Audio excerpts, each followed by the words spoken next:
Hi, so ako si Ruben Simon Jr. Ako ang Chief Farmer at Co-Founder ng Ben's Blend PH. Nandito po tayo ngayon sa urban farm namin sa Giginto, Bulacan. So ngayon, magpa-fertilize tayo ng ating mga kakao. No? So ito ay ang Agro Blend 17889 galing sa mga kaibigan natin sa Allied Botanicals. No? Shout out sa Allied Botanicals para sa samples na to. So basically, ang numbers dito 1789, ibig sabihin yan ay NPK, no? Nitrogen, phosphorus at potassium, no? So yun yung mga components ng isang fertilizer, NPK, no? So ibig sabihin 17, mas malaki yung nitrogen component nito, itong fertilizer na to. Okay, so itong fertilizer na to, ito ay slow release fertilizer. Ibig sabihin medyo mga once every 3 months na natin siya gamitin. So ngayon November, mag-apply tayo. So yung next one ay December, January or February na natin sunod na gagawin, no? So yun, itong fertilizer na to, usually ginagamit siya sa mga hindi pa nag fruit na kakao natin, yung mga lumalaki pa lang. So in this case, mga 2-year-old na kakao, hindi pa siya namumunga. So nitrogen rich na complete fertilizer yung gagamitin natin. By the way, ano siya, 1 kilogram, no? Dito sa likod ng fertilizer, meron ditong guide, no? So meron ditong forest and ornamental trees, ornamental plants, mangoes, oil palm, tos cacao. So may cacao dito. So yung sa cacao nakalagay dito, non-bearing or rehabilitated, so 1789. So ito yan, 1789, nitrogen rich na fertilizer.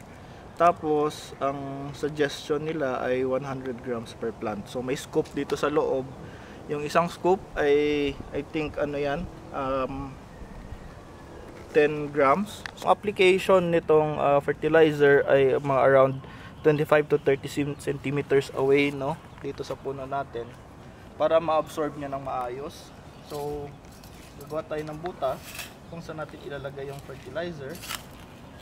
So mga around ganun din kalalim, no, yung lalim nung bubutasan natin na paglalagyan ng fertilizer. Yan.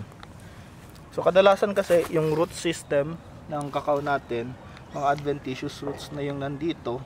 So yun yung sagap ng nutrients ng kakao natin, at hindi siya ma-overwhelm yung pag-absorb niya ng fertilizer. So mas ma-absorb na maayos at magamit niya yung nutrients ng fertilizer mas effective, no?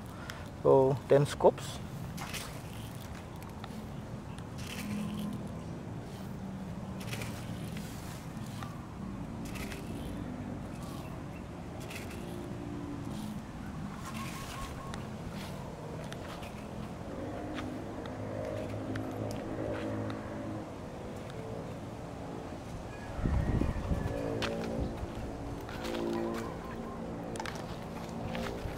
So ayan,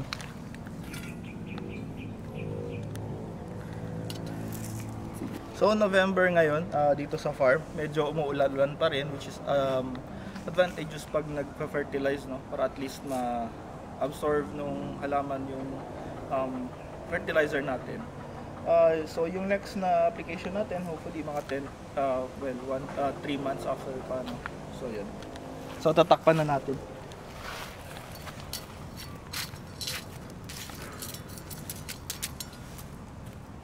Yan. Again, shout out sa mga kaibigan natin sa Allied Botanicals. Maraming salamat sa samples natin, at yun, happy planting mga plantito.